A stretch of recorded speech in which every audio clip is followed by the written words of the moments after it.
Chapter 4. The people murmur. When the armies of Israel prospered, they took all the glory to themselves. But when they were tested and proved by hunger or warfare, they charged all their hardships to Moses. The power of God, which was manifested in a remarkable manner in their deliverance from Egypt, and seen from time to time all through their journeyings, should have inspired them with faith and forever closed their mouths from one expression of ingratitude. But the least apprehension of want, the least fear of danger from any cause, overbalanced the benefits in their favor and caused them to overlook the blessings received in their times of greatest danger. The experience they passed through in the matter of worshiping the golden calf should have made so deep an impression upon their minds as never to be effaced.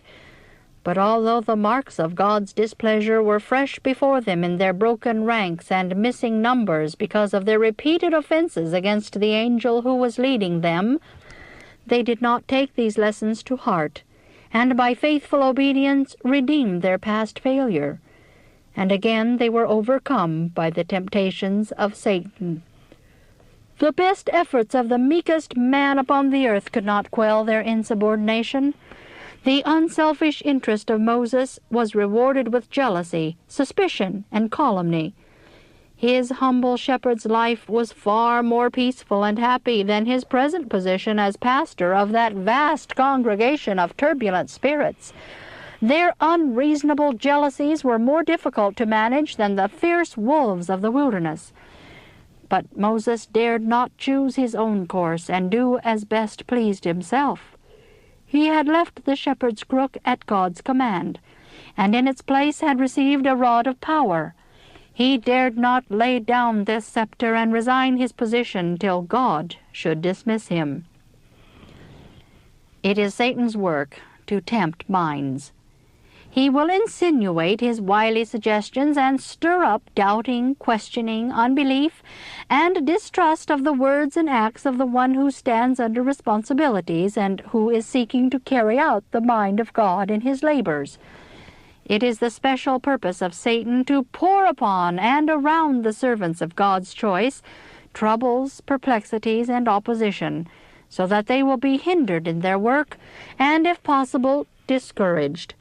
Jealousies, strife, and evil surmising will counteract in a great measure the very best efforts that God's servants appointed to a special work may be able to put forth. Satan's plan is to drive them from the post of duty by working through agents. All whom he can excite to distrust and suspicion he will use as his instruments.